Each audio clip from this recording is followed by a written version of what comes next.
Hello everyone and welcome to crack GK SSB. आज है हमारा इम्पोर्टेंट टॉपिक कंप्यूटर का ऑपरेटिंग सिस्टम। आपको पता होगा कि कितना ज़्यादा इम्पोर्टेंट टॉपिक है, यहाँ से बहुत सवाल आपके बनते हैं। ठीक है, और इसको हम करने वाले हैं बिल्कुल बेसिक से एडवांस लेवल का।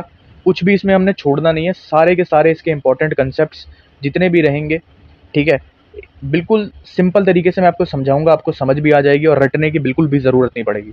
और एक और चीज़ की काफ़ी सारे स्टूडेंट्स का ये डाउट था, व्हाट्सएप पे काफ़ी मैसेज आए कि ये जो जिस हिसाब का कंप्यूटर जेके एसएसबी पूछ रहा है, ये कहाँ से पढ़ना है।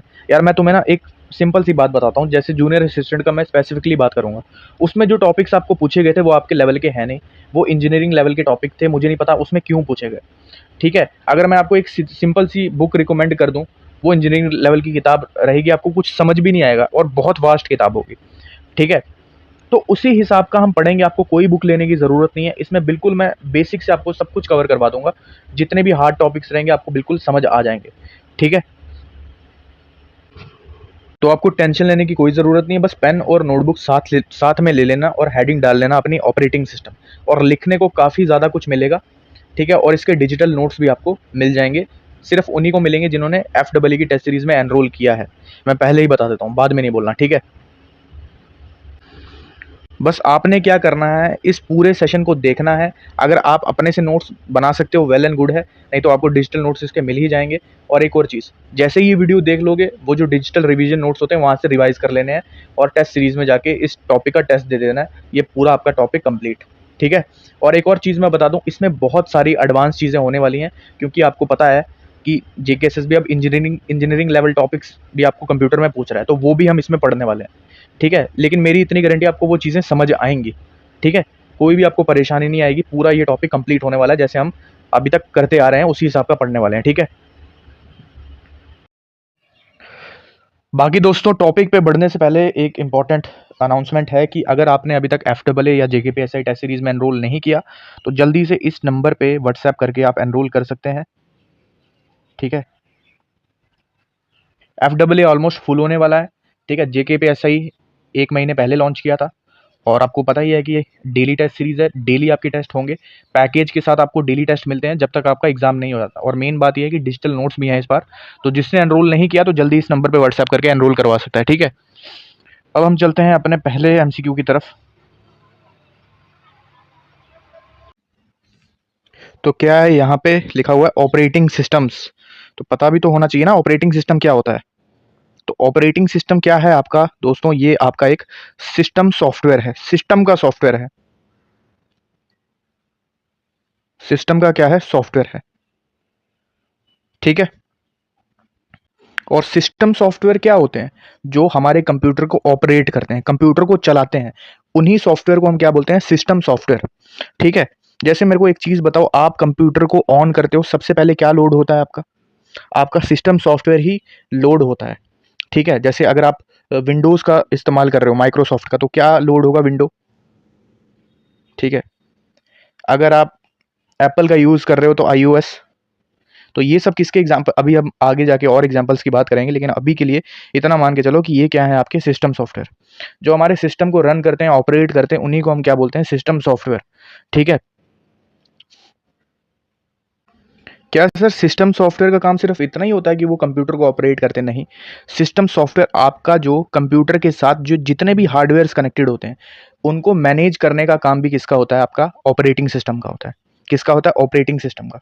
ठीक है, system software which manages computer hardware. ठीक है, आपने ये भी पढ़ रखा होगा कि जो सिस्टम सॉफ्टवेयर होता है, एक ब्रिज का काम करता है किसके बीच में, ब्रिज का काम करता है किसके बीच में, यूजर और कंप्यूटर हार्डवेयर के बीच में।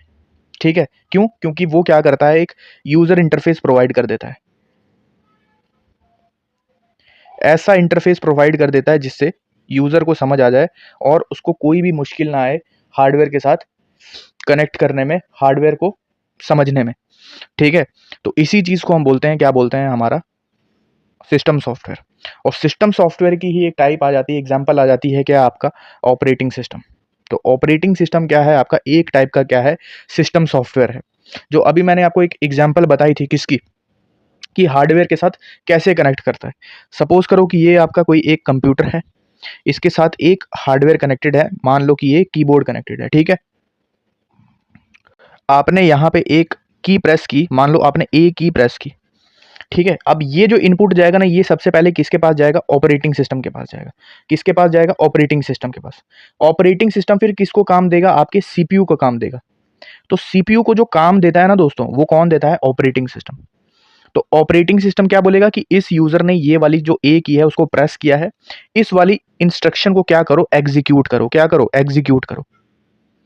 तो ऑपरेटिंग सिस्टम ही वो चीज है जो सीपीयू से एग्जीक्यूशन करवा रहा है, ठीक है। अब सीपीयू को खुद नहीं पता होगा कि कौन सी प्रेस की जो है वो प्रेस हुई है, ऑपरेटिंग सिस्टम उसको बताता है, ठीक है। और भी अगर मैं आपको डीप में बताऊं तो यहां पे है ना, जैसे हमने ए की को क्या किया था? प्रेस किया था।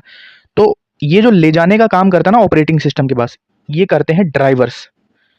ड्राइवर्स, ठीक है, जिन्हें हम डिवाइस ड्राइवर्स कहते हैं। इनका क्या काम होता है? अब ऑपरेटिंग सिस्टम जो होते हैं वो डायरेक्ट जो यूजर इनपुट देता है वो लैंग्वेज नहीं समझ सकते, तो लैंग्वेज को क्या करते हैं? ट्रांसलेट करने का काम करते हैं, जो ऑपरेटिंग सिस्टम को पता चल जाए। अब ट्रांसलेट मतलब जैसे कोई इनपुट हम करते हैं, जैसे मैंने ए यहाँ पे दबाया था, तो ड्राइवर का क्या काम होगा? वो जो मैंने इनपुट दिया है उसको क्या करेगा? कोड फॉर्म में बदलेगा, जो ऑपरेटिंग सिस्टम समझ सकता है।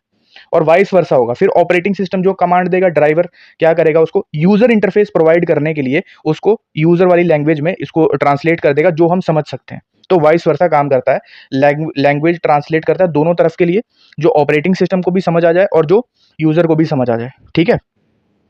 तो ये ड्राइवर का कंसेप्ट आपको पता होना चाहिए। अगर एडवांस पूछेगा कि ऑपरेटिंग सिस्टम में, यूजर में और ड्राइवर में बीच में मिडल मैन कौन बैठा होता है जो लैंग्वेज को ट्रांसलेट करता है, तो वो होते हैं डिवाइस ड्राइवर्स। जैसे कीबोर्ड का अलग ड्राइवर होता है, हमें जो डिस्प्ले जो चीज़ हमें दिखती है स्क्रीन पर उसका अलग ड्राइवर होता है। तो हर एक हार्डवेयर के अपने अलग अलग ड्राइवर्स होते हैं, ठीक है। अब मैंने आपको क्या कहा था कि ऑपरेटिंग सिस्टम सीपीयू को बोलेगा कि इसको क्या करो? एग्जीक्यूट करो। तो वो क्या करता है अपना, मैंने आपको बताया था, साइकिल बताई थी, फेच, डिकोड, एग्जीक्यूट करता है वो, ठीक है। और कहता किसके करने पर है? तो वो करता है ऑपरेटिंग सिस्टम के कहने पर।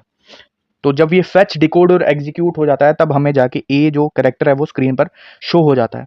अब देख लो कि ये कितना कॉम्प्लिकेटेड प्रोसेस है, लेकिन कंप्यूटर की स्पीड इतनी ज़्यादा होती है उसके सीपीयू की, कि हमें वो विद इन सेकेंड से भी कम टाइम में हमें वो स्क्रीन पर शो हो जाता है। लेकिन उसके पीछे ये स्टोरी रहती है, देख लो। ड्राइवर, ऑपरेटिंग सिस्टम, सीपीयू, आगे आगे चल के तो बहुत चीज़ें होगी, स्केड्यूलिंग क्या होगा वो बहुत डीप अभी हमने इसमें जाना है, ठीक है, क्योंकि आपको भी पता है लेवल का, ठीक है, इसीलिए। लेकिन आई होप आपको चीज़ें बिल्कुल सिंपल तरीके से समझ आएंगी, कोई दिक्कत आपको नहीं होगी। तो आपको मैंने पूरा बता दिया कि सिस्टम सॉफ्टवेयर क्या है, और उसी की एक एग्जांपल है क्या? ऑपरेटिंग सिस्टम, ठीक है। अब हम बात करेंगे कि ऑपरेटिंग सिस्टम की कौन कौन सी टाइप्स होती है, ठीक है। अब आपने हेडिंग डालनी है टाइप्स ऑफ ऑपरेटिंग सिस्टम, ठीक है, टाइप्स ऑफ ऑपरेटिंग सिस्टम, क्योंकि जो पहला ये वाला जो एमसीक्यू है ना वो इसी के रिलेटेड है, ठीक है।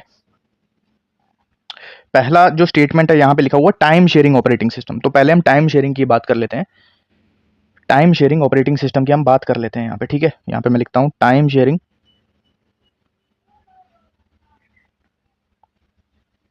टाइम शेयरिंग ऑपरेटिंग सिस्टम, ठीक है, टाइम शेयरिंग ऑपरेटिंग सिस्टम।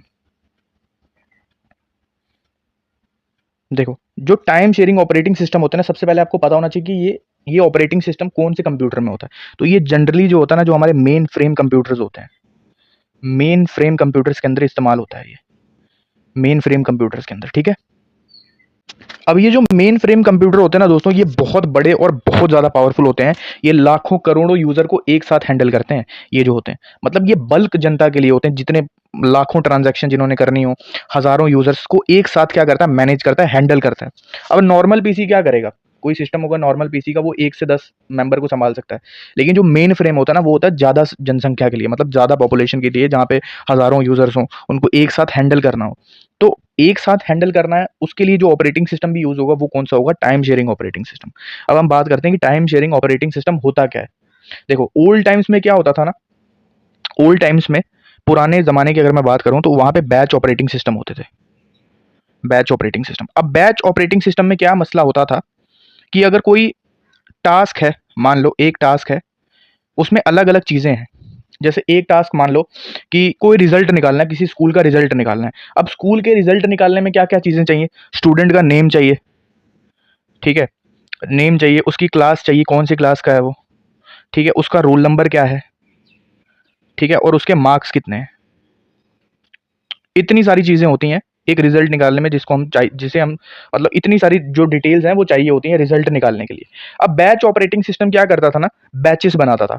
पहले वो नेम का बैच बनाएगा, फिर क्लास का बैच बनाएगा, फिर रोल नंबर का बैच बनाएगा, फिर मार्क्स का बनाएगा। मतलब पहले वो नेम वाला जो टास्क है वो कंप्लीट करेगा, ये कंप्लीट होने के बाद वो क्लास वाला टास्क कंप्लीट करेगा, फिर वो रोल नंबर का टास्क कंप्लीट करेगा, फिर वो मार्क्स का जो टास्क है वो कंप्लीट करेगा। मतलब उसने बैच बना दिए अलग अलग टास्क से, ताकि जब तक एक बैच नहीं कंप्लीट होगा वो दूसरे पे शिफ्ट नहीं करेगा, ठीक है। इसी को हम बोलते हैं बैच ऑपरेटिंग सिस्टम। अब इसमें दिक्कत क्या आ रही थी कि टाइम बहुत लग रहा था, क्योंकि एक बैच को कंप्लीट होने में पहले एक कंप्लीट होगा, फिर दूसरा कंप्लीट होगा, फिर तीसरा कंप्लीट होगा, फिर चौथा कंप्लीट होगा। इसी को ना, इसी बैच ऑपरेटिंग सिस्टम को ओवरकम करने के लिए क्या आता है, हमारा टाइम शेयरिंग ऑपरेटिंग सिस्टम। क्या आता है? Time sharing operating system. इसमें क्या होता है, आपका एक मेन फ्रेम कंप्यूटर होता है, ठीक है, मेन फ्रेम कंप्यूटर होता है, मेन फ्रेम कंप्यूटर है, और इसके अंदर क्या लगा हुआ है, आपका कौन सा ऑपरेटिंग सिस्टम लगा हुआ है? टाइम शेयरिंग ऑपरेटिंग सिस्टम लगा हुआ है। देखो, जिस कंप्यूटर के अंदर ना टाइम शेयरिंग ऑपरेटिंग सिस्टम होता है, उस बड़े कंप्यूटर में मल्टीपल यूजर्स एक साथ काम कर सकते हैं, मल्टीपल यूजर्स एक साथ काम कर सकते हैं, ताकि वो कोई बड़ा कॉम्प्लिकेटेड टास्क कुछ ही मिनट्स में, कुछ ही सेकंड्स में कंप्लीट कर सकें, ठीक है। अगर कोई बड़ा कॉम्प्लिकेटेड टास्क है, उसके लिए ही मैंने आपको बताया था कि टाइम शेयरिंग ऑपरेटिंग सिस्टम इस्तेमाल होता है, ताकि वो जल्दी से जल्दी एग्जीक्यूट हो सके। अब ये जो यहाँ पे मेन फ्रेम कंप्यूटर लगा हुआ है, इसके साथ मल्टीपल यूजर्स कैसे कनेक्ट होते हैं? तो ये कनेक्ट होते हैं आपके टर्मिनल से। जैसे मैं यहाँ पे मान लो एक टर्मिनल कनेक्टेड है, ये दूसरा, ये तीसरा और ये चौथा, ठीक है। ये तो पावरफुल कंप्यूटर है ना, इसके जो टर्मिनल्स के साथ छोटे छोटे कंप्यूटर्स कनेक्टेड होते हैं, ठीक है, जिन पे यूजर काम करते हैं। अब एक एक काम मान के चलो, फॉर एग्जांपल मान के चलो कि कोई एप्लीकेशन है वो बनानी है। अब एप्लीकेशन बनाने के लिए क्या क्या इस्तेमाल होगा, क्या क्या चीज़ें लगेंगी? तो सबसे पहले उसका कोड लिखा जाएगा, ठीक है, वो दिखने में कैसा, उसका एनिमेशन, ठीक है, उसका लोगो बनाया जाएगा, ठीक है, उसका लोगो बनाया जाएगा, ठीक है। और चौथा है कि उसका डिज़ाइन, वो दिखने में कैसे होगा, ठीक है। तो ये प्रोसेस होंगे आपके ऐप को बनाने के लिए। अब इसको क्या करना है, एग्जीक्यूट करवाना है। और मैं कैसे एग्जीक्यूट करवा रहा हूँ? उस कंप्यूटर से जिसके अंदर टाइम शेयरिंग ऑपरेटिंग सिस्टम लगा हुआ है। अब टाइम शेयरिंग ऑपरेटिंग सिस्टम से क्या होगा, मल्टीपल यूजर्स काम करेंगे इस एप्लीकेशन को बनाने के लिए। मान के चलो ये ए है, ये बी है, ये सी है और ये डी है। ए क्या कर रहा है, ए क्या कर रहा है, उस एप्लीकेशन का कोड लिख रहा है। बी क्या कर रहा है, उसकी एनिमेशन बना रहा है। सी क्या कर रहा है, उसका लोगो बना रहा है। और डी क्या कर रहा है, उसको फाइनल टचअप दे रहा है, ठीक है, फाइनल टचअप दे रहा है। इंस्टॉल करवाने के लिए फाइनल क्या कर रहा है, टचअप दे रहा है, फाइनल टचअप दे रहा है, ठीक है। और ये जो टास्क चल रहे हैं वो एक एक करके नहीं चल रहे, ये साइमल्टेनियसली चल रहे हैं। मतलब जैसे कोई ए कर रहा है, बी भी उसी टाइम काम कर रहा है, सी भी उसी टाइम काम कर रहा है और डी भी उसी टाइम काम कर रहे हैं। चारों एक साथ काम कर रहे हैं एप्लीकेशन को बनाने के लिए, ठीक है। बैच ऑपरेटिंग सिस्टम में क्या हो रहा था, पहले ए काम कंप्लीट कर लेगा, जब कंप्लीट कर लेगा फिर बी की बारी आएगी, फिर आगे सी की बारी आएगी, फिर आगे जाके डी की बारी होगी। लेकिन इसमें क्या हो रहा है, काम साइमल्टेनियसली चल रहा है, लगातार चल रहा है, पैरेलल चल रहा है, ठीक है। अब मुझे एक चीज़ बताओ कि ये जो साइमल्टेनियसली काम चल रहा है, ये एक टाइप की क्या है, मल्टी प्रोग्रामिंग ही तो है। क्योंकि ए भी काम कर रहा है, बी भी काम कर रहा है, सी भी काम कर रहा है, डी भी काम कर रहा है, एक ही बड़े कंप्यूटर पे, एक ही बड़े कंप्यूटर पे टर्मिनल्स के थ्रू। तो क्या है, एक मल्टीपल प्रोग्रामिंग है। अब देखो, इसके अंदर क्या लगा हुआ है, एक बड़ा सीपीयू लगा हुआ है। काम तो सीपीयू ही करेगा ना, फेच, डिकोड और एग्जीक्यूट किसका काम है, सीपीयू का। ऑपरेटिंग सिस्टम किसको बोलेगा, सीपीयू को करने के लिए। अब सीपीयू का करेगा ना, हर एक यूजर को इक्वल टाइम देगा, ठीक है। ए को भी टाइम देगा, बी को भी टाइम देगा, सी को भी टाइम देगा और डी को भी टाइम देगा। और ये इतनी तेजी से काम करेगा ना कि इंसान नोटिस ही नहीं कर पाता, कि उसको ऐसा लगता है कि ये जो कंप्यूटर पे सिर्फ वो ही काम कर रहा है, कोई और काम ही नहीं कर रहा, ठीक है। मिली सेकेंड्स में काम हो जाता है, मिली सेकेंड्स में जो सीपीयू है वो एग्जीक्यूशन करवाता है, ठीक है। तो इसका फ़ायदा देख रहे हो, कितनी मिली सेकेंड्स में आपका जो प्रोग्राम है वो क्या हो रहा है, एग्जीक्यूट हो रहा है, ठीक है। तो यही जो ऑपरेटिंग सिस्टम है, इसी को हम बोलते हैं टाइम शेयरिंग ऑपरेटिंग सिस्टम, ठीक है। और ये जो सीपीयू इक्वल टाइम दे रहा है ना, इसी को हम बोलते हैं स्केड्यूलिंग बोलते हैं। क्या बोलते हैं? स्केड्यूलिंग बोलते हैं, ठीक है। अब देखो पहले स्टेटमेंट पे आ जाओ, लिखा हुआ है time sharing operating system utilize CPU scheduling and multi programming to provide each user with small portion of time share computer, ठीक है। अब यहाँ पे टाइम शेयर्ड कंप्यूटर लगा, इसका क्या मतलब हुआ? इसका ये मतलब हुआ कि एक कंप्यूटर जिसे एक ही टाइम पे कई सारे यूजर जो हैं वो शेयर कर रहे हैं, जैसे ए भी शेयर कर रहा है, बी भी कर रहा है, सी भी कर रहा है, डी भी कर रहा है। तो यही तो बुनियाद है किसकी? हमारे टाइम शेयरिंग ऑपरेटिंग सिस्टम की। तो पहला स्टेटमेंट क्या हो जाएगा? बिल्कुल सही हो जाएगा, ठीक है। और आपको पता भी चल गया होगा कि टाइम शेयरिंग ऑपरेटिंग सिस्टम होता क्या है, बिल्कुल डिटेल में मैंने आपको बता दिया। अभी स्केड्यूलिंग थोड़ा बताया। स्केड्यूलिंग में क्या होता है? सीपीयू हर एक प्रोग्राम को अपनी क्या करता है, अपना थोड़ा थोड़ा टाइम देता है, ठीक है, अपना थोड़ा थोड़ा टाइम देता है, ठीक है। उसी चीज़ को हम बोलते हैं स्केड्यूलिंग। आगे चल के मैं और ज़्यादा डिटेल में बताऊंगा, क्योंकि स्केड्यूलिंग से बहुत सारे सवाल आने की चांसेस हैं, ठीक है। तो आपको समझ आ गया होगा कि टाइम शेयरिंग ऑपरेटिंग सिस्टम क्या होता है, ठीक है। बिल्कुल सिंपल से मैंने आपको बताया। और दोस्तों ये भी याद रखना कि यहाँ पे लिखा हुआ है मल्टी प्रोग्रामिंग क्यों है, क्योंकि चारों जो यहाँ पे यूजर हैं वो एक ही कंप्यूटर पे अलग अलग चीजें चला रहे हैं, अलग अलग चीजें, ठीक है। क्योंकि एक कोड लिख रहा है, एक एनिमेशन बना रहा है, एक लोगो को सेटअप कर रहा है और एक डिजाइन बना रहा है, ठीक है। तो चारों अलग अलग टास्क कर रहे हैं, इसीलिए सीपीयू स्केड्यूलिंग भी हो रही है और मल्टी प्रोग्रामिंग भी हो रही है। सीपीयू स्केड्यूलिंग क्या क्या मतलब हुआ कि सीपीयू चारों यूजर के लिए अवेलेबल है, सबको इक्वल टाइम दे रहा है उनकी कन्वीनियंस के हिसाब से, ठीक है जी। तो इसीलिए सीपीयू स्केड्यूलिंग भी और मल्टी प्रोग्रामिंग भी, ठीक है। अब सबसे इंपॉर्टेंट चीज ये हो जाती है कि जो हमारा टाइम शेयरिंग ऑपरेटिंग सिस्टम है ये यूज कहां पे होता है? सबसे पहले सर्वर्स पे यूज होता है, ठीक है। जैसे गूगल के सर्वर हो गए, अमेजोन के सर्वर हो गए, फ्लिपकार्ट के सर्वर हो गए, वहां पे इस्तेमाल होता है, ठीक है। फिर दूसरा अगर मैं बात करूं, बड़ी बड़ी यूनिवर्सिटीज में यूज होता है, क्योंकि एक बड़ा कंप्यूटर होता है और उसके साथ टर्मिनल्स कनेक्टेड होते हैं जिसपे जो स्टूडेंट्स होते हैं वो काम करते हैं। तो यूनिवर्सिटीज़ और उनकी लैब्स में होता है ये, ठीक है, टाइम शेयरिंग। और याद रखना जो लिनक्स और यूनिक्स सिस्टम होते हैं ना, वो क्या है आपके टाइम शेयरिंग ऑपरेटिंग सिस्टम के अंदर भी आ जाते हैं, ठीक है। क्योंकि लिनक्स का अपने सर्वर होते हैं तो वहाँ पे भी इस्तेमाल होते हैं। और एक और चीज़ की अगर क्वेश्चन पूछ ले कि टाइम शेयरिंग ऑपरेटिंग सिस्टम कौन से जनरेशन में आया था, तो याद रखना थर्ड जनरेशन में आया था, ठीक है। ये साथ साथ में नोट्स में लिखते जाना, ठीक है। और एक और कहाँ पे यूज़ होता है, तो बैंकिंग सिस्टम के अंदर भी इस्तेमाल होता है, बैंकिंग सिस्टम, ठीक है। तो एक हमारा टाइप कंप्लीट हो गया ऑपरेटिंग सिस्टम का। दूसरा मैं बात करने जा रहे हैं, जो दूसरी स्टेटमेंट है रियल टाइम ऑपरेटिंग सिस्टम क्या होता है, ठीक है। इसमें हम बात करेंगे लेटेंसी क्या होती है, ठीक है। रियल टाइम ऑपरेटिंग सिस्टम से समझने से पहले आपको लेटेंसी के बारे में पता होना चाहिए कि लेटेंसी क्या चीज़ होती है। तो हेडिंग डाल लेंगे सब real time operating system, real time operating system, और उसके नीचे क्या आ जाएगा, लेटेंसी क्या होती है, व्हाट इज लेटेंसी, ठीक है, लेटेंसी। अब लेटेंसी क्या होती है? किसी भी सिस्टम के अंदर बटन दबाने पर या क्लिक करने पर हमें कितना जल्दी रिस्पॉन्स मिल रहा है, कितना जल्दी हमें रिस्पॉन्स मिल रहा है, ठीक है। अगर रिस्पॉन्स इंस्टेंट मिल रहा है, ठीक है, अगर रिस्पॉन्स इंस्टेंट मिल रहा है तो लेटेंसी क्या है, लो है, याद रखना। अगर बहुत जल्दी रिस्पॉन्स मिल रहा है तो लेटेंसी क्या है, लो है, ठीक है। अगर रिस्पॉन्स काफी देर बाद मिल रहा है तो उसको हम बोलते हैं हाई लेटेंसी।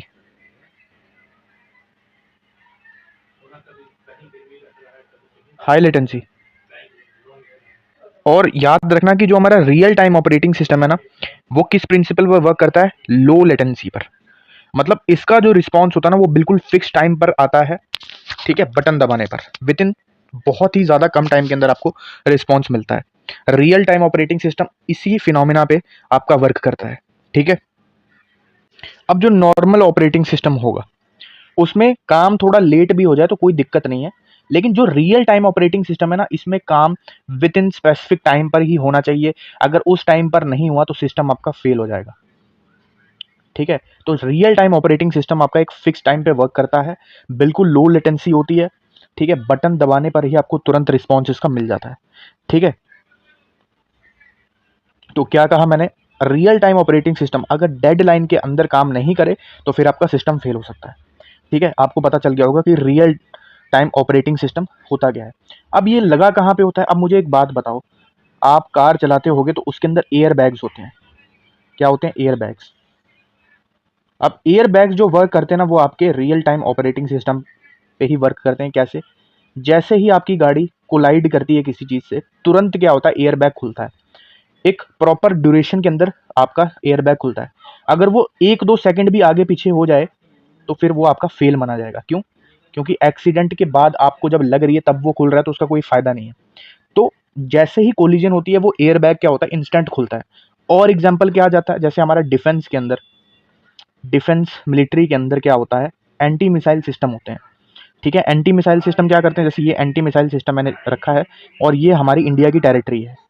ये हमारी इंडिया की टेरिटरी, अगर कोई अनआइडेंटिफाइड एयरक्राफ्ट या मिसाइल इंडिया की तरफ अप्रोच कर रही है तो एंटी मिसाइल सिस्टम क्या करता है? रडार के थ्रू ये जो एयरक्राफ्ट होता है उसको लोकेट करता है। ठीक है, फिर क्या होती है? यहाँ से मिसाइल्स निकलती हैं और ये जो इसको हिट करती हैं और इसको वहीं पे ही खत्म कर देती हैं। तो एक फिक्स टाइम के अंदर यहाँ से मिसाइल निकलती हैं। जैसे ही लोकेट करता है रडार उनको, वैसे ही मिसाइल खुलती है। जैसे S-400 सिस्टम ले लो, वो क्या है? हमारा एंटी मिसाइल सिस्टम है। तो एक फिक्स टाइम के अंदर वो वर्क करता है। जैसे ही रडार के अंदर उसको दिखता है वो तुरंत एक्टिवेट हो जाती है और मिसाइल जाकर उसको हिट करती है। ठीक है, तो ये भी किसका एग्जाम्पल हो जाएगा? हमारा रियल टाइम ऑपरेटिंग सिस्टम का। ठीक है, तो हमेशा याद रखना RTOS में टाइमिंग बहुत इंपॉर्टेंट होती है। ये टाइमिंग के अलावा और किसी चीज़ को नहीं देखता, फिक्स टाइम के अंदर ही आपका वो काम होना चाहिए। ठीक है, और किस पे वर्क करता है? याद रखना, लो लेटेंसी पर। अब देखते हैं यहाँ पे क्या लिखा हुआ है। लिखा हुआ a real time operating system typically functions with very high processing latency. अगर आपने ये नहीं पढ़ा होता लेटेंसी क्या होती है, आप सीधे इसको करते हैं हाँ यार बिल्कुल ठीक है, हाई प्रोसेसिंग लेटेंसी। लेटेंसी का मतलब ही नहीं पता होता क्या होता है। मैंने आपको यहाँ पे क्लियर इसलिए सबसे पहले क्या करवाया कि लेटेंसी क्या होती है। तो ये गलत हो जाएगा। High processing, very high latency नहीं होती, लो लेटेंसी होती है। लो लेटेंसी होती है तभी वो जल्दी से जल्दी क्या होता है? रिस्पॉन्स करता है आपका रियल टाइम ऑपरेटिंग सिस्टम। तो सेकंड स्टेटमेंट जो है वो बिल्कुल पूरी तरीके से गलत हो जाएगी। तो इसका सही आंसर क्या हो जाएगा? B part, only one is the right answer. ठीक है, only one is the right answer. तो रियल टाइम दो टाइप के ऑपरेटिंग सिस्टम हमने पढ़ लिए। देखो, इतना डीप में पढ़ना इसीलिए इंपॉर्टेंट है क्योंकि आपको भी पता है किस हिसाब का पेपर आ रहा है यार। ठीक है, और मैं नहीं चाहता कि आप मेरे से पढ़ो और आप फिर जाके वहां पे सवाल ना निकले। ठीक है, मैं बिल्कुल फ्री पढ़ाऊंगा यूट्यूब पे, मेरा कोई कोर्स नहीं आने वाला। मैं फिर कह रहा हूँ, यूट्यूब पे पढ़ाऊंगा, जितना भी पढ़ाऊंगा यूट्यूब पे पढ़ाऊंगा। और काफ़ी सारे स्टूडेंट्स कहते हैं कि सर हम बहुत पिछड़े एरिया से आते हैं, हमारे पास कोर्स के लिए पैसे भी अवेलेबल नहीं होते। मैं अपनी तरफ से पूरी कोशिश करता हूँ आपको चीज़ें प्रोवाइड करने की। ठीक है, तो किसी को भी दिक्कत होती है मैं फिर अपना नंबर शेयर कर देता हूँ। इस नंबर पे मुझे कॉन्टैक्ट कर सकता है कोई भी, अगर आपको दिक्कत आ रही है तो प्रिपरेशन के थ्रू। ठीक है, और जब तक FEE का एग्जाम नहीं होता मैं पूरा आपको कंप्यूटर करवाऊंगा, इसी लेवल का पूरा कंप्यूटर करवाऊंगा, पूरी साइंस करवाऊंगा, GS करवाऊंगा। ठीक है, टेंशन नहीं लेना। तो रियल टाइम ऑपरेटिंग सिस्टम हो गया। नेक्स्ट टाइप है हमारा ऑपरेटिंग सिस्टम का बैच ऑपरेटिंग सिस्टम। उसके बारे में मैं थोड़ा आपको बता ही चुका हूँ, बहुत स्लो है और पुराने ज़माने में इस्तेमाल होता था हमारा क्या? Batch operating system, batch. ठीक है, अब बैच में क्या है? ओल्ड टाइम्स में, पहले पहले के ज़माने में इस्तेमाल होता था। ठीक है, कोई भी टास्क होता था, ठीक है, इसमें क्या होता था? इसको बैच में डिवाइड करते थे। जैसे मैंने आपको जो एग्ज़ाम का रिजल्ट था उसका एग्जांपल दी थी कि जैसे अगर एक बैच बन रहा है कि नेम की लिस्ट बनानी है तो एक इसका बनेगा, फिर रोल नंबर का बैच बनेगा। ठीक है, फिर क्लास का बैच बनेगा, कौन सी क्लास है। जब ये कंप्लीट हो जाएगा एक बैच, फिर इसकी बारी आएगी, फिर इसकी बारी आएगी। तो इसमें क्या होता था? टाइम काफ़ी ज़्यादा लगता था। और इसी को ओवरकम किसने किया था? जो हमारा टाइम शेयरिंग ऑपरेटिंग सिस्टम है। ठीक है, तो ये था आपका बैच ऑपरेटिंग सिस्टम। आपको बस इसमें इतना याद रखना है। और इस्तेमाल कहाँ पे होता? तो याद रखना, ये बिल जनरेशन के काम में आता है। बिल जनरेट करना तो वहाँ पे ये ऑपरेटिंग सिस्टम इस्तेमाल होता है। एग्जाम का रिजल्ट अगर निकालना है वहाँ पे इस्तेमाल होता है। ठीक है, पे रोल सिस्टम में इस्तेमाल होता है। ठीक है, अब इसकी जगह ये सारा काम तो आपका टाइम शेयरिंग भी करता है, तो पहले यहाँ पे यूज़ होता था। ठीक है, बैच ऑपरेटिंग सिस्टम हो गया। अब नेक्स्ट है हमारे पास मल्टी प्रोसेसिंग ऑपरेटिंग सिस्टम। कौन सा? Multi processing operating system. अब ना पहले एक डिफरेंस समझना कि मल्टी प्रोसेसिंग, ठीक है, मल्टी प्रोसेसिंग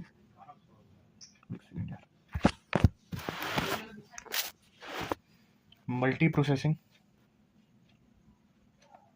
और मल्टी प्रोग्रामिंग में क्या डिफरेंस होता है? Multi processing versus multi programming.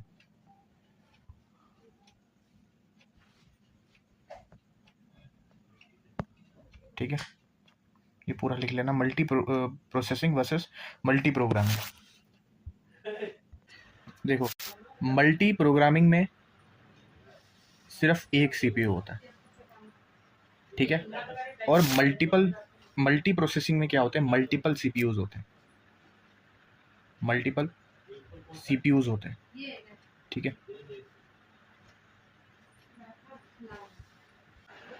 देखो, मल्टी प्रोग्रामिंग में मैंने कहा एक ही सीपीयू होता है और यही आपका जितने भी प्रोग्राम्स आप अपने पीसी में खोलते हो ये यही रन करता है। सपोज करो आप म्यूजिक सुन रहे हो, गेम खेल रहे हो,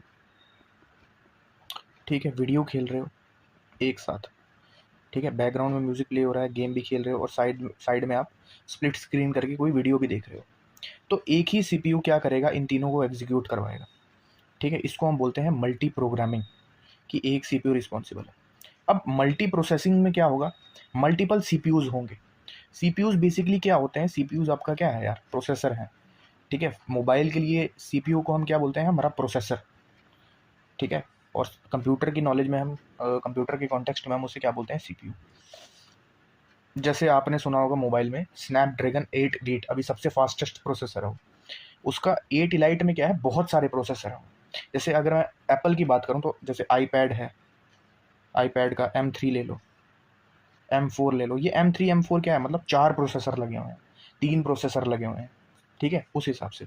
तो मल्टी प्रोसेसिंग में क्या होगा ना, बहुत सारे आपके सीपीयूज होंगे, बहुत सारे, जैसे मान लो 4 सीपीयू लगे हैं, ठीक है। अब ये चारों क्या करेंगे? आपका जो बैकग्राउंड में कोई भी प्रोग्राम चल रहा है तो चारों एग्जीक्यूट करने में हेल्प करेंगे। सपोज करो कि एक ने 2 या 3 टास्क पकड़े हैं, इसने 3 से 4 पकड़े हैं, इसने भी 4 से 5 पकड़े हैं, तो ज़्यादा फास्ट कौन सा होगा? मुझे बताओ। ज़्यादा फास्ट ऑब्वियस सी बात है जिसमें मल्टीपल सीपीयूज होंगे, ठीक है, क्योंकि ये साइमल्टेनियसली बहुत सारे जो टास्क है पकड़ सकता है। लेकिन इसमें एक ही सीपीयू है, ये फिर भी अपने हिसाब से कोशिश कर रहा है, जितना हो सकता है वो कर रहा है, ठीक है। तो ये डिफरेंस होता है मल्टी प्रोसेसिंग में और मल्टी प्रोग्रामिंग में, ठीक है। देखो यार, ये फिर से वापस एक अपना कुछ केस वगैरह का है, ठीक है। तो अब है हमारा मल्टीपल प्रोसेसिंग ऑपरेटिंग सिस्टम। इसीलिए मैंने आपको पहले मल्टी प्रोसेसिंग और मल्टी प्रोग्रामिंग समझा दिया था। तो मल्टी प्रोसेसिंग में क्या होगा? मल्टीपल सीपीयूज होंगे,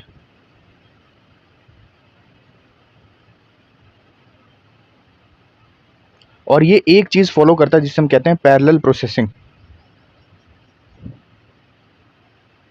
ये याद रखना, ये करता है आपका पैरेलल प्रोसेसिंग। पैरेलल प्रोसेसिंग का क्या मतलब हुआ? जैसे एक सीपीयू है, 2 सीपीयू है, 3 सीपीयू है और 4 सीपीयू है। आप अपने कंप्यूटर के अंदर टोटल मान के चलो 10 टास्क कर रहे हो।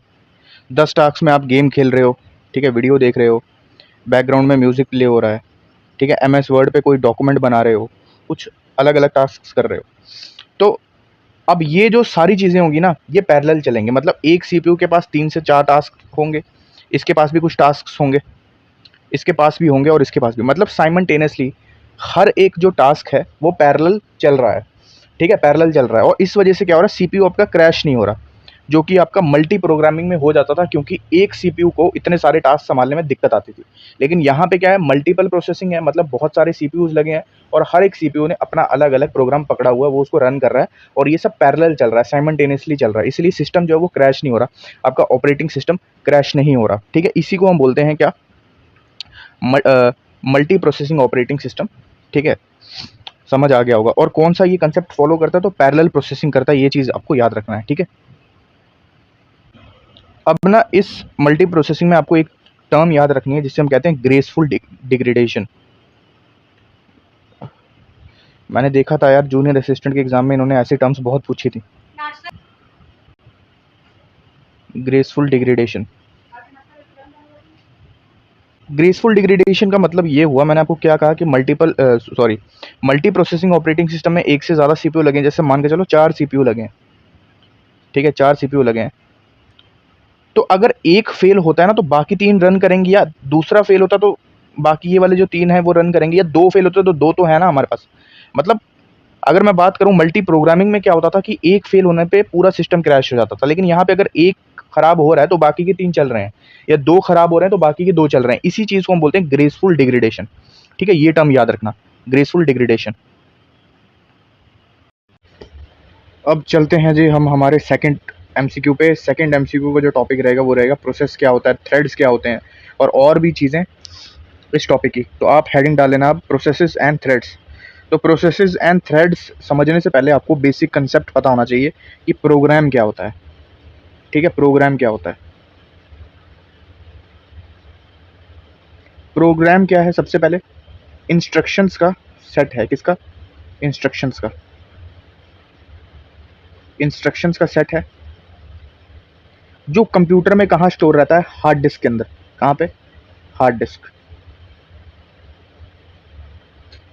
अगर मैं आपको मोबाइल की एग्जांपल से समझाऊं, जैसे आप प्ले स्टोर से क्या करते हो, व्हाट्सएप इंस्टॉल करते हो, तो वो आपका वो जो व्हाट्सएप होता है वो कहाँ पे इंस्टॉल होता है? जो आपकी डिवाइस की स्टोरेज होती है।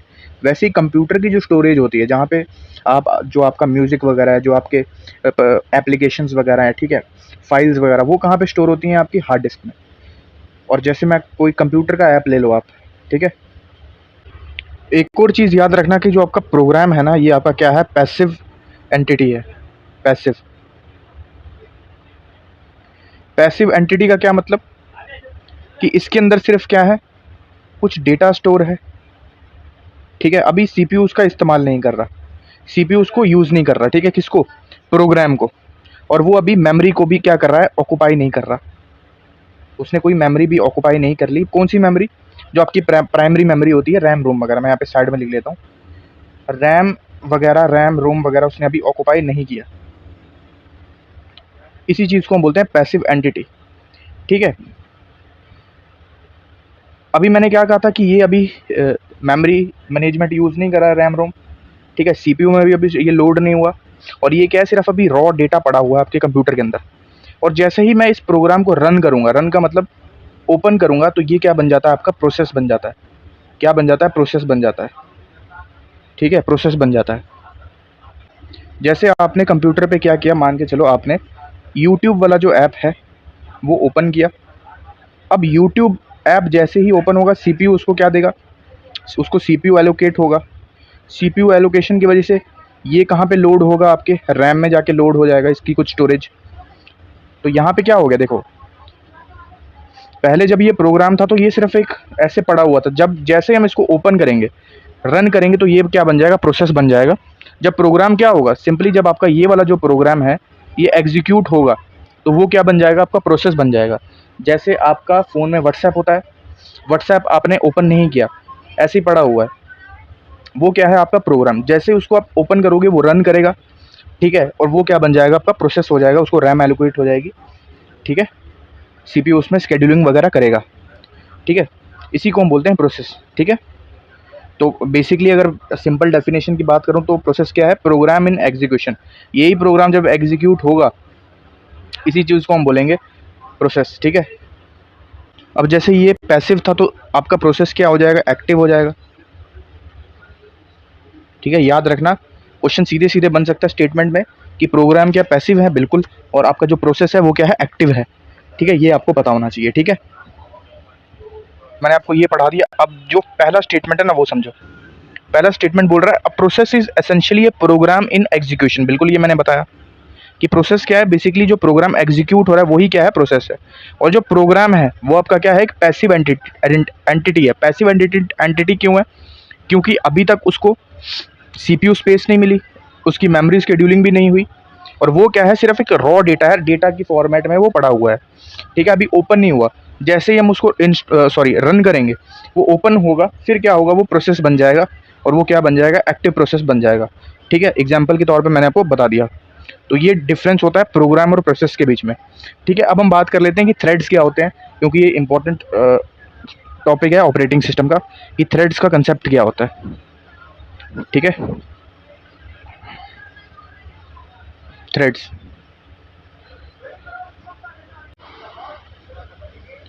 थ्रेड्स। अब थ्रेड समझने से पहले इसीलिए मैंने आपको प्रोसेस बता दिया। प्रोसेस के बारे में आपको पता चल गया होगा। देखो, प्रोसेस प्रोसेस तो आपको मैंने बता दिया। अब देखो मैंने किसकी एग्जांपल ली थी, व्हाट्सएप के अंदर, व्हाट्सएप की एग्जांपल मैंने ली थी। जैसे ही व्हाट्सएप आप ओपन करोगे तो क्या होगा, वो किस में काउंट होगा, प्रोसेस में। अब मेरे को बताओ व्हाट्सएप के अंदर आप क्या क्या करते हो, मैसेज भेजते हो, ठीक है, वीडियो कॉल करते हो, ठीक है, वॉइस कॉल करते हो, रिकॉर्डिंग भेजते हो, फोटो वगैरह भेजते हो, वॉइस रिकॉर्डिंग वगैरह भेजते हो। तो ये एक पूरा देखो व्हाट्सएप क्या हो गया, एक प्रोसेस हो गया। और इस प्रोसेस के अंदर जो छोटे छोटे प्रोसेस चल रहे हैं, जैसे मैसेज भेज रहे हो आप, वो वीडियो कॉल कर रहे हो, वॉइस कॉल कर रहे हो और रिकॉर्डिंग कर रहे हो, तो ये जो चीज़ें होंगी ना, ये किस में आ जाएंगी, थ्रेड्स के अंदर। मतलब प्रोसेस के अंदर जो सब प्रोसेस चलते हैं, प्रोसेस के अंदर जो सब प्रोसेस चलते हैं उन्हीं को हम क्या बोलते हैं, थ्रेड्स बोलते हैं। जैसे मान लो एक पूरा कंप्लीट घर है, वो घर क्या है, आपका प्रोसेस है। उस घर के अंदर लोग हैं, लोग क्या हैं, थ्रेड्स हैं। अलग अलग लोग अलग अलग काम करेंगे, तो वो किस में काउंट होगा, थ्रेड्स में काउंट होगा। ठीक है, ये आपको सिंपल चीज़ पता चल गई होगी कि थ्रेड्स क्या होते हैं। ठीक है, और ये भी याद रखना कि जो थ्रेड्स होते हैं ना, इसको बोलता है, इसको हम बोलते हैं smallest unit of CPU execution. Smallest unit of CPU execution भी इन्हें कहा जाता है, याद रखना किसको, थ्रेड्स को। ठीक है, अब सेकंड स्टेटमेंट में ये बोल रहे हैं कि मल्टीपल थ्रेड्स क्या, जो मैंने आपको ये एग्जांपल दिया, जैसे ये थ्रेड 1 हो गया, ये थ्रेड 2 हो गया, ये थ्रेड 3 हो गया, ये थ्रेड 4 हो गया। ठीक है, कह रहा है कि multiple threads belonging to the same process. Same process कैसे, जैसे व्हाट्सएप जो प्रोसेस था और उसके अंदर ये थ्रेड्स चल रहे हैं। Do not share their code and data section. ये स्टेटमेंट गलत हो जाएगी। क्यों गलत होगी, वो भी पहले मैं आपको ये पूरा टॉपिक पढ़ाना पड़ेगा, क्यों ये स्टेटमेंट गलत है। ठीक है,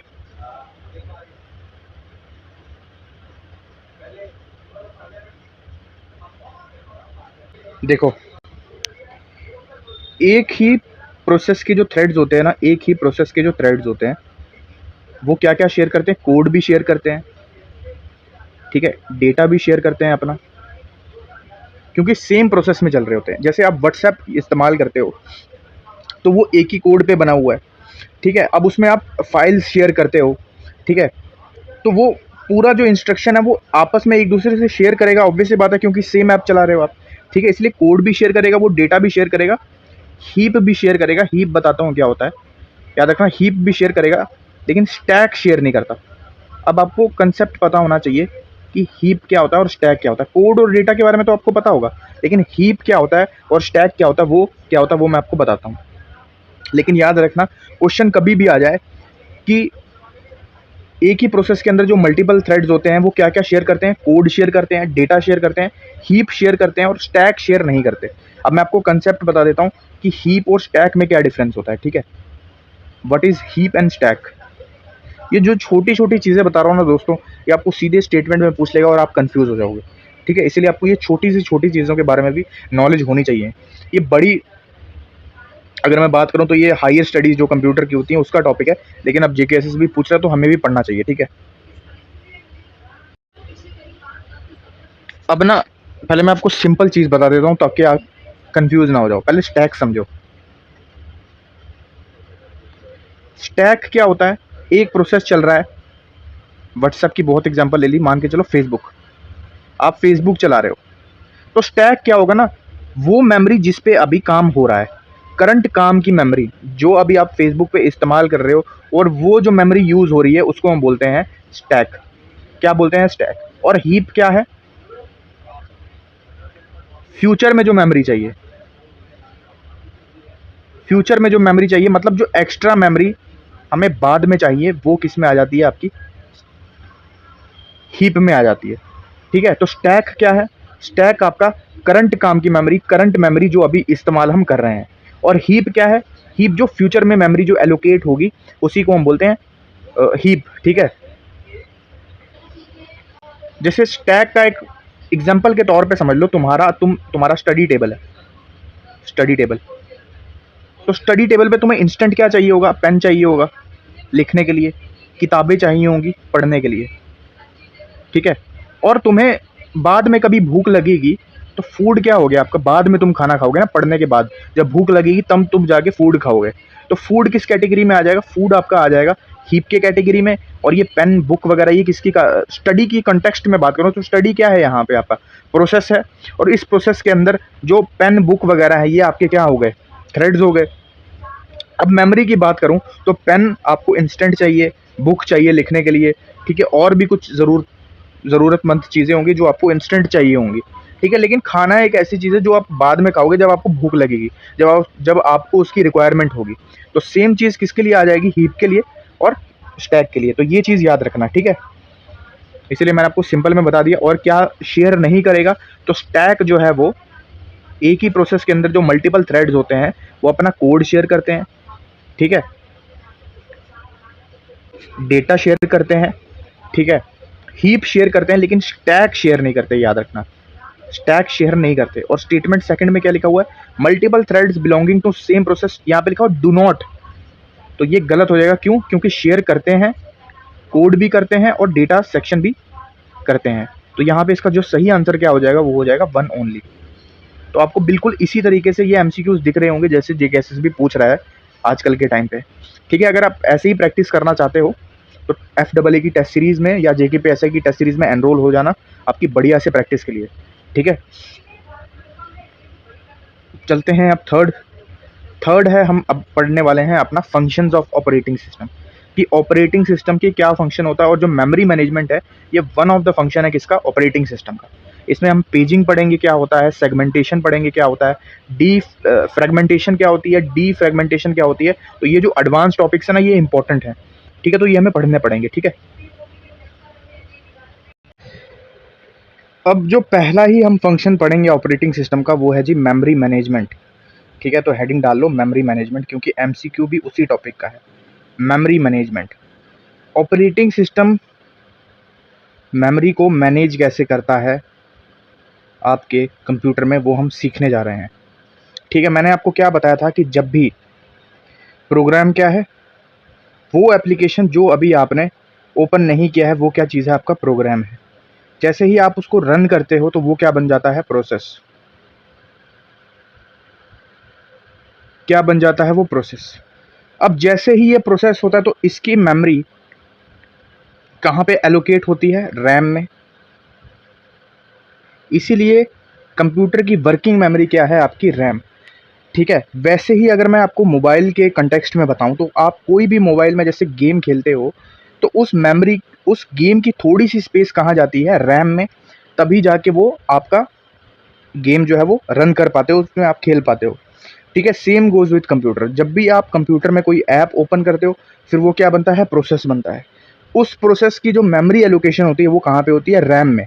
और रैम में जो मेमोरी एलोकेशन करता है वो कौन करता है, आपका CPU। और CPU से कौन करवाता है जी, आपका ये करवाता है ऑपरेटिंग सिस्टम।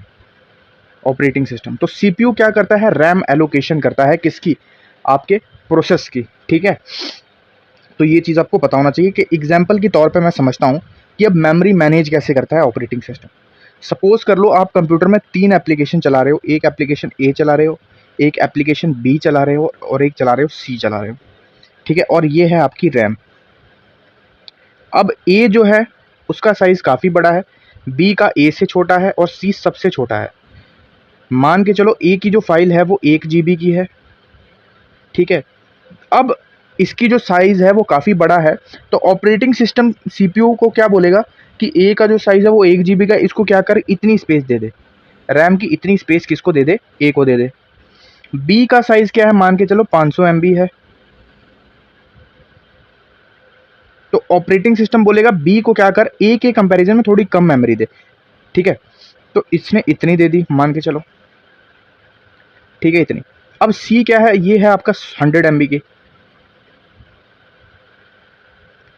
तो C को भी कुछ छोटी सी स्पेस दे देगा CPU ऑपरेटिंग सिस्टम के कहने पे, ठीक है। अब ABC ऐप आपके प्रोसेस चल रहे हैं, अब एक ना एक को तो आप बंद करोगे ना। अब ये थोड़ी ना कि सारे ऐप आप पूरा 24/7 चलाते रहोगे।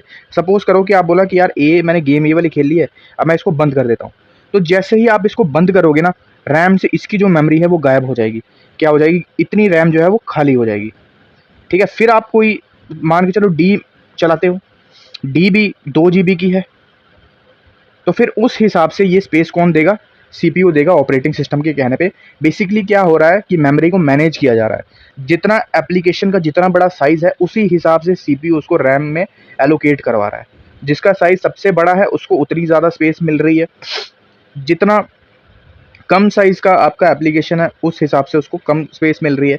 इसीलिए कहते हैं कि जितनी ज़्यादा रैम होगी उतनी ही ज़्यादा एफिशिएंटली आपके एप्लीकेशंस वगैरह या कोई भी आप टास्क कर रहे हो, वीडियो कोई एडवांस लेवल की प्रो लेवल वीडियो एडिटिंग कर रहे हो तो आप उस पे कर सकते हो। जितनी कम रैम होगी उतना ही ज़्यादा कॉम्प्लिकेटेड होगा, कॉम्प्लिकेटेड चीज़ें रहेंगी, हैंग करेगा, क्रैश करेगा आपका सिस्टम, तो उस हिसाब से, ठीक है। तो यही होता है आपका क्या, मेमोरी मैनेजमेंट, ठीक है। सीपीयू याद रखना, सीपीयू एलोकेट करवाता है रैम को, ठीक है, ये चीज़ आपको पता होना चाहिए। अब मेमोरी मैनेजमेंट में सबसे इम्पोर्टेंट जो चीज़ आपको पढ़नी है ना दोस्तों, वो आपको पढ़ना है फ्रेगमेंटेशन। फ्रेगमेंटेशन पता होगा तभी आपको पेजिंग पता होगी क्या होगी। अब फ्रेगमेंटेशन बहुत सिंपल से समझते हैं क्या होता है, देखो।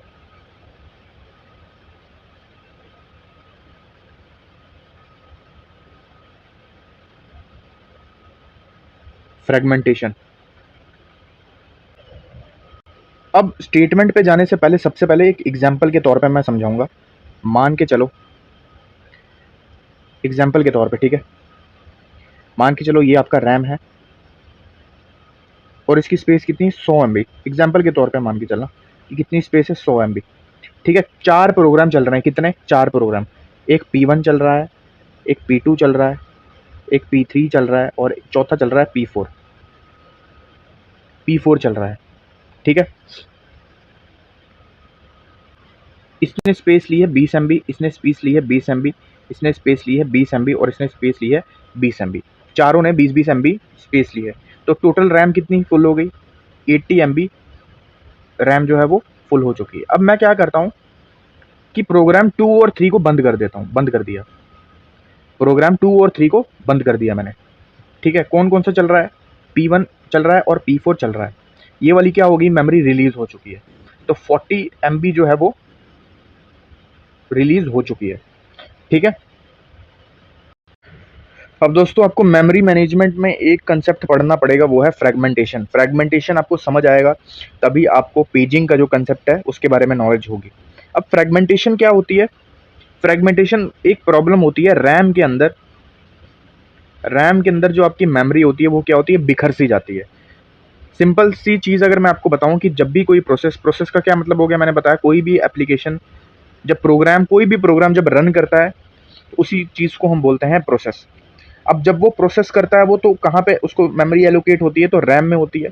अब ये जो प्रोसेस मेमोरी लेता है ना, तो इसको मेमोरी जो चाहिए वो चाहिए कॉन्टिन्यूस, मतलब कॉन्टिन्यूस चाहिए, बिखरा हुआ डेटा नहीं चाहिए।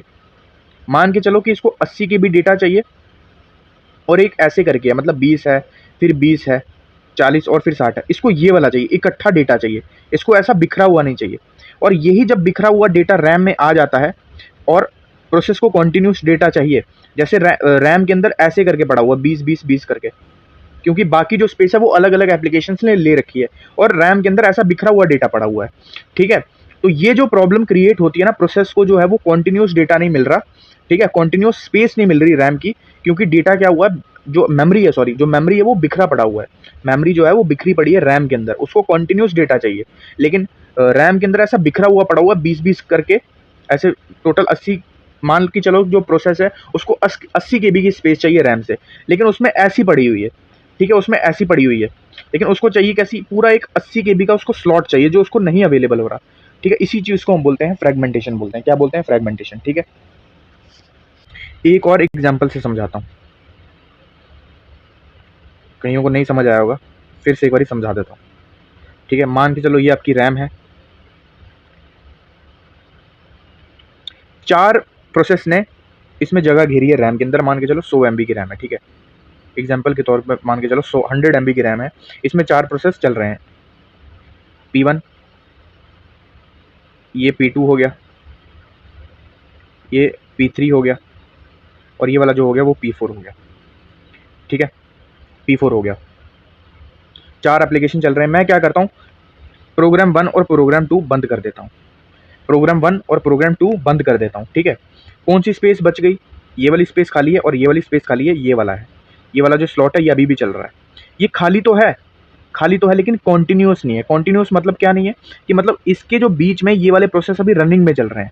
तो अगर किसी प्रोसेस को इंस्टेंट मेमोरी चाहिए कॉन्टिन्यूस, और ये वाली तो चलो अगर इस प्रोसेस मान के चलो कि प्रोसेस को चाहिए 50 MB चाहिए, 50 MB का स्पेस चाहिए रैम से, 50 MB का चाहिए।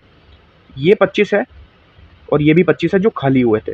25 और 25 50 तो है लेकिन कॉन्टिन्यूस नहीं है। अगर यहाँ पे 25 होता ना और ये भी खाली होता, फिर ये पूरा स्लॉट किसको मिल जाता, इस प्रोसेस को मिल जाता। ठीक है, तो दोस्तों समझ आया होगा कि फ्रेगमेंटेशन क्या होती है। जब भी रैम के अंदर आपकी सिंपल सी बात, चलो ये थोड़ा सा एडवांस टॉपिक हो गया, सिंपल सा दिमाग में ये रखना कि फ्रेगमेंटेशन क्या होती है। रैम के अंदर जब आपकी जो मेमोरी होती है वो टुकड़ों में बिखर जाती है। जब भी प्रोग्राम, जैसे कोई भी प्रोसेस आप इंस्टेंट बंद करते हो, जैसे 4 प्रोग्राम चला रहे हो तो 2 आपने बंद कर दिए, तो जो 2 बंद किए थे उसकी मेमोरी उतनी नहीं है जितनी उस अगले प्रोसेस को चाहिए, जो आप आगे चल के कोई भी प्रोसेस अगर ऑन करोगे तो उतनी नहीं है। ठीक है, बिखरों में बिखर गई है। जैसे 80 KB चाहिए उसको, तो वो बिखरी पड़ी है, ऐसे 20-20 करके पड़ी हुई है, कॉन्टिन्यूस नहीं है। लाइक 80 KB का कोई भी स्लॉट नहीं बचा हुआ। तो इसी चीज़ को हम बोलते हैं फ्रेगमेंटेशन। ठीक है, अब जो फ्रेगमेंटेशन होती है ना वो 2 टाइप की होती है। ये वाली जो मैंने आपको बताई इसको हम बोलते हैं एक्सटर्नल फ्रेगमेंटेशन।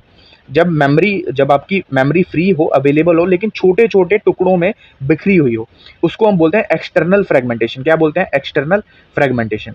ठीक है, दूसरा आता है हमारा, दूसरा टाइप जो आता है वो आता है इंटरनल फ्रेगमेंटेशन। ये जो मैंने आपको पहला फ्रेगमेंटेशन बताया था ये कौन सा था? ये था एक्सटर्नल फ्रेगमेंटेशन।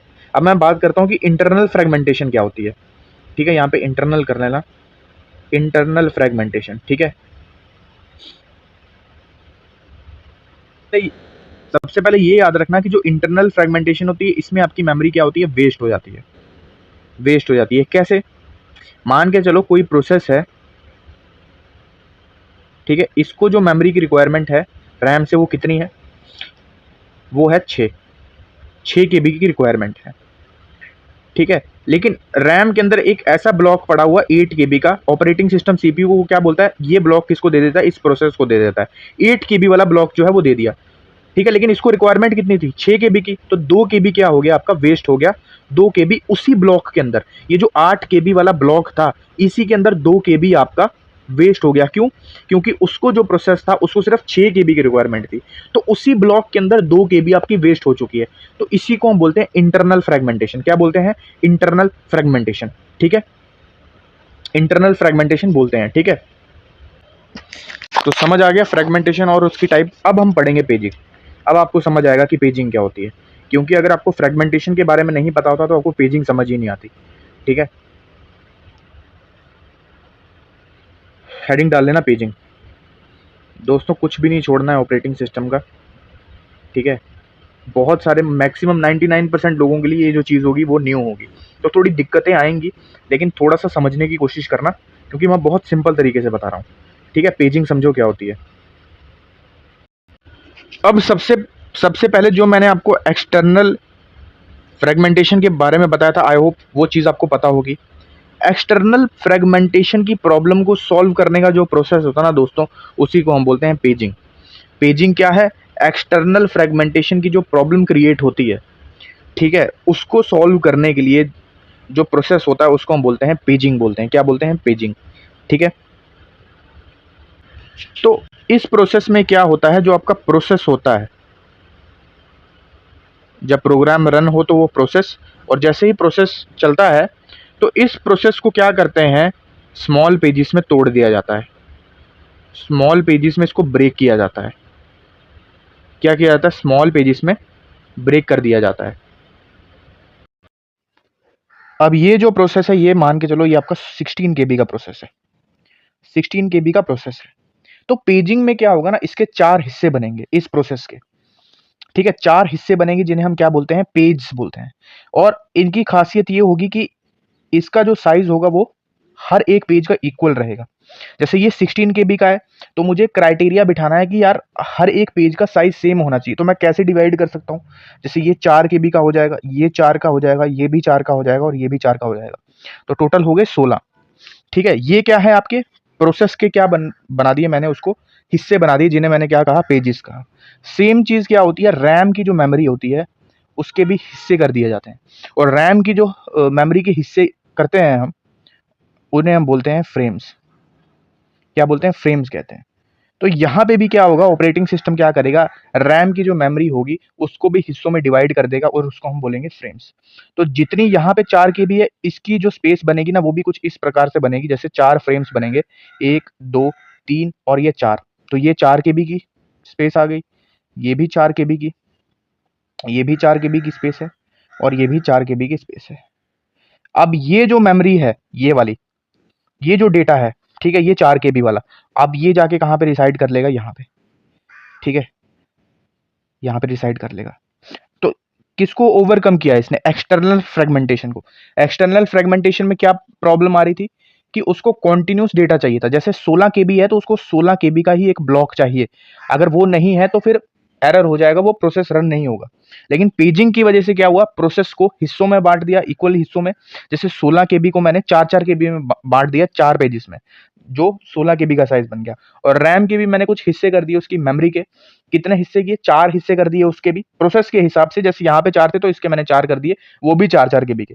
तो एक एक जो यहाँ पे जो मेमोरी का ब्लॉक यहाँ पे बन गया है, तो ये जो प्रोसेस के पेजेस होंगे वो यहाँ पे जाके क्या हो जाएंगे, आपके स्पेस को घेर लेंगे। तो इसी प्रोसेस को हम बोलते हैं पेजिंग बोलते हैं। इसने क्या किया, एक्सटर्नल फ्रेगमेंटेशन की जो प्रॉब्लम थी उसको क्या कर दिया, ओवरकम कर दिया।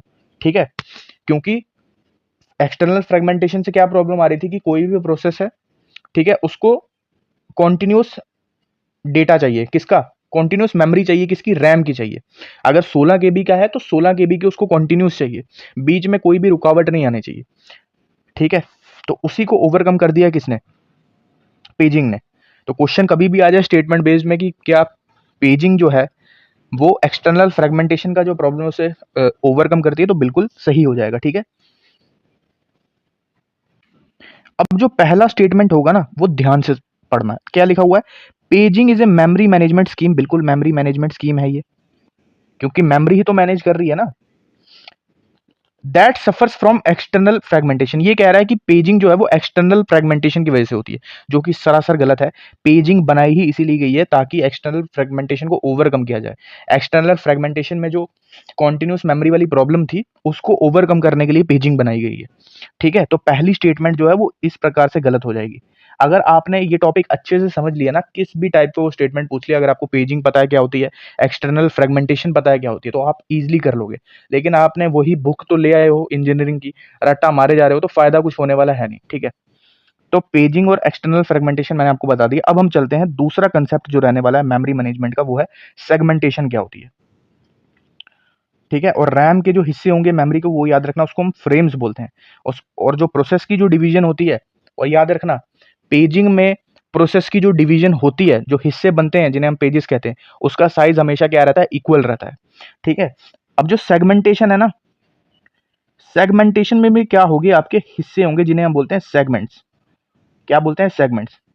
अब इसमें पेजिंग में क्या था कि हर एक पेज का जो साइज है वो इक्वल रहेगा, लेकिन इसमें ना अनइक्वल होता है। ठीक है, प्रोसेस के हिसाब से जो साइज है वो डिसाइड होता है।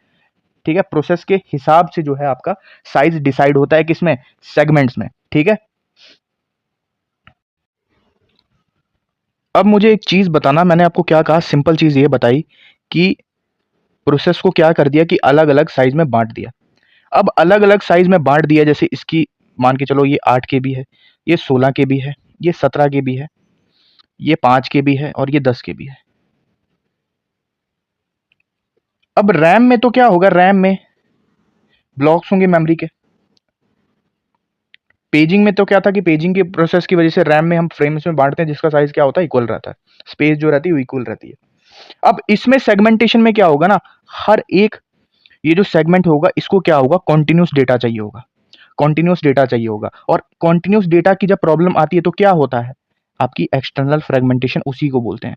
तो सेगमेंटेशन ही है जिसकी वजह से क्या होता है, एक्सटर्नल फ्रेगमेंटेशन की प्रॉब्लम आ सकती है, क्योंकि हर सेगमेंट को क्या चाहिए, कॉन्टिन्यूस मेमोरी चाहिए, कॉन्टिन्यूस स्पेस चाहिए, किसकी, रैम की। तो सेगमेंटेशन की वजह से क्या होती है, आपकी एक्सटर्नल फ्रेगमेंटेशन की प्रॉब्लम आती है। ये चीज आपको समझ आ गई होगी। और एक और चीज आपको ये पता होना चाहिए कि सेगमेंटेशन को अगर स्टेटमेंट में वो ये लिख सकता है, सेगमेंटेशन नहीं लिखेगा, वो लिखेगा variable size.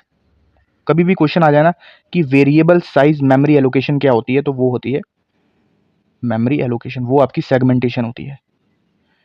Variable size variable memory allocation, ठीक है। तो सेगमेंटेशन पे आप क्लिक करोगे, ठीक है। अब यहाँ पे क्या लिखा हुआ है, segmentation divides the memory into fixed sized block. सबसे पहले गलत हो गया, वेरिएबल में अलग अलग साइज में डिवाइड किया जाता है। और लिखा हुआ है एंड सफर्स फ्रॉम, कैसे होती है ये, इंटरनल नहीं एक्सटर्नल फ्रेगमेंटेशन की वजह से आपकी सेगमेंटेशन होती है, ना कि इंटरनल फ्रेगमेंटेशन, याद रखना, ठीक है। तो ये चीज आपका, ये टॉपिक मैंने आपको मेमोरी मैनेजमेंट ऑपरेटिंग सिस्टम का बहुत इंपॉर्टेंट टॉपिक था। यहाँ से आपके सवाल बनने के चांस काफी ज्यादा हाई हो जाते हैं, तो इसीलिए मैंने ये पूरा आपको पढ़ा दिया। मेमोरी मैनेजमेंट में पेजिंग क्या होती है, एक्सटर्नल फ्रेगमेंटेशन क्या होती है, इंटरनल फ्रेगमेंटेशन क्या होती है, सेगमेंटेशन क्या होती है, ठीक है। तो ये चीज आपको समझ आ गई होगी। तो इस क्वेश्चन थर्ड का क्या आंसर हो जाएगा, नीदर वन नॉर टू, ठीक है। तो अच्छे से मैंने एक्सप्लेन कर दिया, नोट्स जरूर बनाते रहना साथ साथ में। और इसके जो डिजिटल नोट्स हैं वो भी आपको मिल जाएंगे बहुत अच्छे तरीके से, जिसमें और ज्यादा चीजें एनहांस करके आपको मिल जाएंगी, ठीक है। और यही जो था आपका मेन फंक्शन था मेमोरी मैनेजमेंट किसका, ऑपरेटिंग सिस्टम का। अब जो बाकी जो फंक्शन है ऑपरेटिंग सिस्टम के, वो भी जल्दी से कर लेते हैं। वो इजी है, उसमें इतना ज़्यादा टाइम नहीं लगाएंगे। जैसे पहला जो मैंने आपको मेमोरी मैनेजमेंट बताया, दूसरा होता है प्रोसेस मैनेजमेंट। और प्रोसेस के बारे में भी मैंने आपको बता दिया कि प्रोसेस और प्रोग्राम में क्या डिफरेंस होता है। दूसरा होता है कि प्रोसेस को मैनेज करता है। और प्रोसेस क्या होता है, जो प्रोग्राम रन हो रहा होता है उसी को हम बोलते हैं, क्या बोलते हैं, उसको प्रोसेस बोलते हैं, ठीक है। तो ऑपरेटिंग सिस्टम क्या डिसाइड करता है कि कौन सा प्रोग्राम चलेगा, ठीक है, कौन सा प्रोग्राम चलेगा, कब चलेगा, ठीक है, और कितनी देर तक चलेगा। कितनी देर तक मतलब जब तक आप उसको चलाते रहोगे, तो ऑपरेटिंग सिस्टम सीपीयू को वो बताते रहेगा कि यार ये वाला जो प्रोग्राम है ये चलते जा रहा है, इसको इतनी रैम देनी है, ठीक है।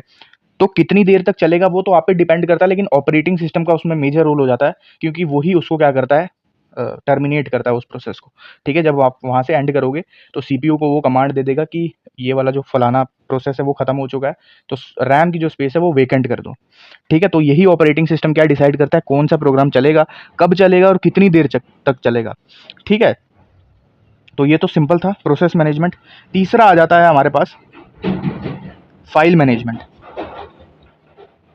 फाइल को भी कैसे मैनेज करता है आपका ऑपरेटिंग सिस्टम, फाइल मैनेजमेंट, ठीक है। जैसे आपके जो कंप्यूटर में जो फाइल्स होते हैं, ठीक है, आप फाइल्स होती है, फोल्डर्स बनाते हो, उन फोल्डर्स के अंदर आपकी फाइल्स होती हैं, ठीक है। जैसे आप क्रिएट करते हो, ठीक है, किसी फाइल को डिलीट करते हो, ठीक है, रीनेम करते हो, ठीक है, कॉपी करते हो, पेस्ट करते हो, तो ये सब कौन करवाता है, ये आपका ऑपरेटिंग सिस्टम करवाता है। सब क्या करवाता है, ऑपरेटिंग सिस्टम करवाता है, ठीक है। नेक्स्ट फंक्शन इसका आ जाता है, फाइल मैनेजमेंट हो गया। अब इंपॉर्टेंट जो फंक्शन होता है ये करता है आपका सीपीयू शेड्यूलिंग। थोड़ा सा ऊपर में मैंने आपको बताया था, और ज़्यादा थोड़ा सा बता देता हूँ डिटेल में, सीपीयू शेड्यूलिंग क्या होती है।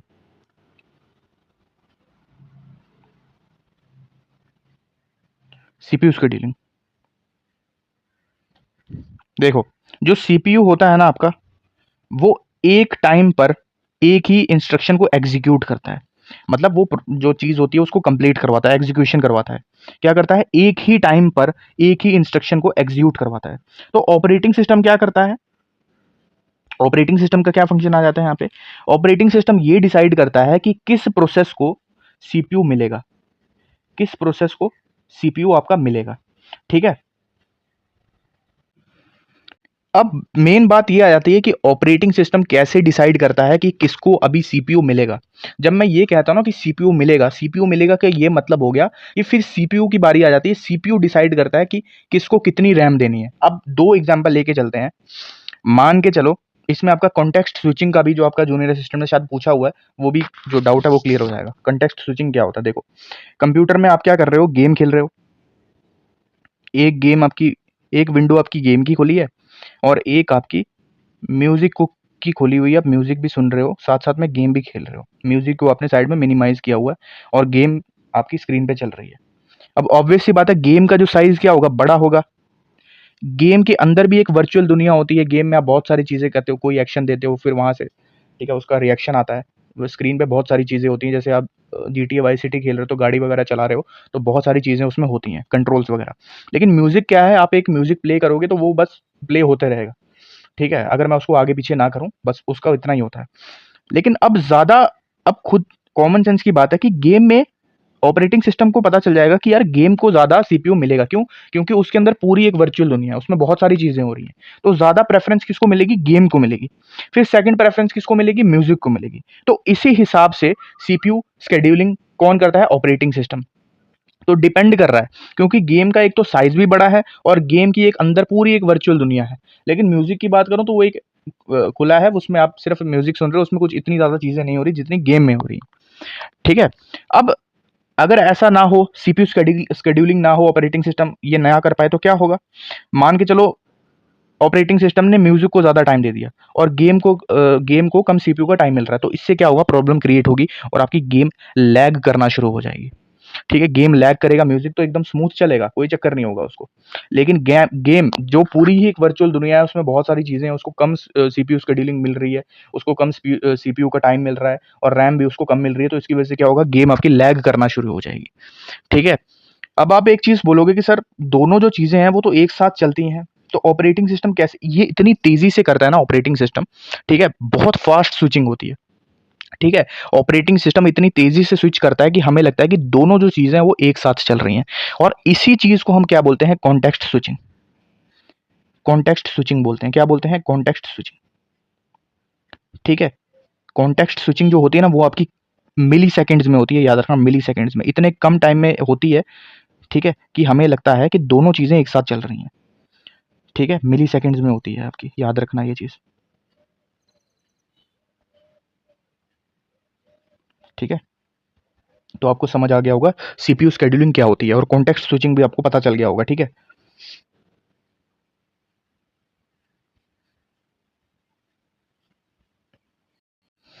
अब नेक्स्ट क्या फंक्शन होता है ऑपरेटिंग सिस्टम का? यूज़र इंटरफेस प्रोवाइड करता है। ये तो आप सबने ही पढ़ रखा होगा और स्टार्टिंग में मैंने यही आपको पूरी कहानी बताई थी, यूज़र इंटरफेस।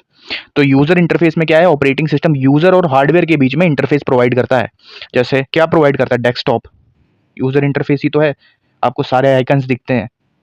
ठीक है, मेन्यूज़ का पता चलता है, मेन्यूज़ वगैरह ये सब कौन देता है आपको? ऑपरेटिंग सिस्टम प्रोवाइड करता है। ठीक है, ऑपरेटिंग सिस्टम ना हो तो ये सब चीज़ें भी नहीं चलेंगी।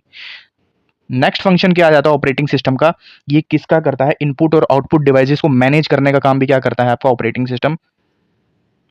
ठीक है, मैनेज करने का काम करता है। इस पे सवाल पहले आते थे, ठीक है, जो 2 लाइन पढ़ ली बस, तो अब जेकेएसएसबी ने वो पूछना ही बंद कर दिया। तो इनपुट आउटपुट डिवाइसेस को मैनेज कौन करता है? Operating system. इनपुट में जैसे कीबोर्ड, माउस, आउटपुट पे मॉनिटर, प्रिंटर वगैरह। ठीक है, और एक और चीज़ याद रखना कि ऑपरेटिंग सिस्टम का एक और काम होता है, ये एरर भी डिटेक्ट करता है। एरर डिटेक्शन का काम करता है।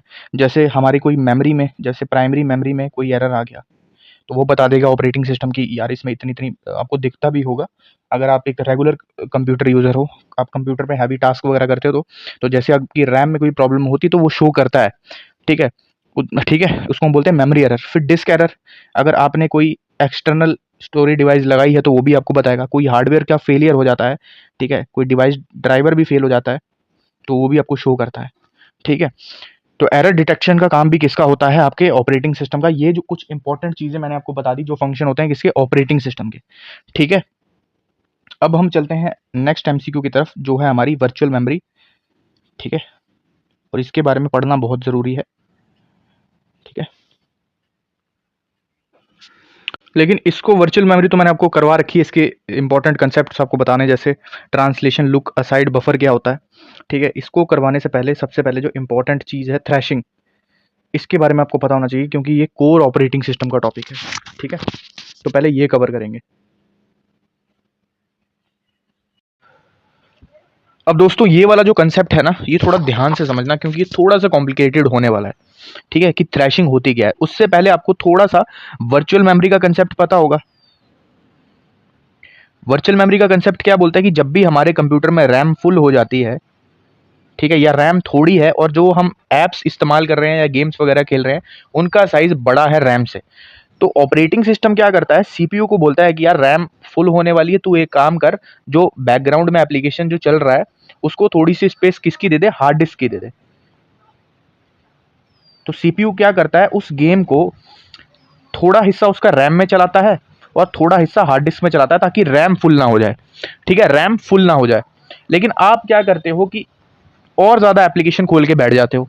ठीक है, बैकग्राउंड में और ज़्यादा हैवी एप्लीकेशन चल रही हैं। अब क्या होती है, रैम पूरी तरीके से फुल हो जाएगी, और जो ऐप आप ओपन करोगे, जो प्रोसेस चलेगा फिर आगे चल के, क्योंकि रैम तो आपकी फुल हो चुकी है, तो सीपीयू उसको कहाँ पे एडजस्ट करवाएगा, हार्ड डिस्क में एडजस्ट करवाएगा।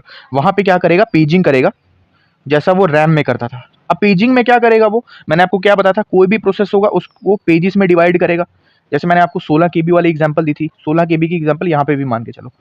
ठीक है, तो इसको 4 पेजेस में डिवाइड करेगा।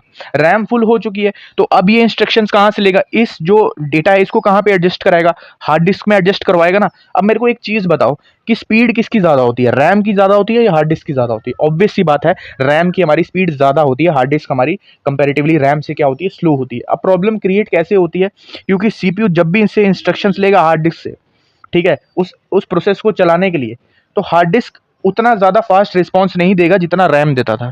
तो इसी वजह से जो आपकी प्रॉब्लम क्रिएट होगी, आपका जो सिस्टम स्लो होगा, उसी को हम बोलते हैं थ्रैशिंग बोलते हैं। क्या बोलते हैं, थ्रैशिंग। तो यहाँ पे लिखा भी हुआ है, thrashing occurs when an operating system spends more time paging, paging में ज़्यादा टाइम हो रहा है देन एग्जीक्यूटिंग प्रोसेस। मतलब प्रोसेस एग्जीक्यूट नहीं हो रहा अच्छे से, ज़्यादा पेजिंग ही हुई जा रही है। जैसे मान के चलो ये वाला प्रोसेस तो चल रहा है, आप एक और एप्लीकेशन खोल के बैठ जाते हो, रैम फुल है, तो वो क्या करेगा, हार्ड डिस्क में फिर से पेजिंग करेगा।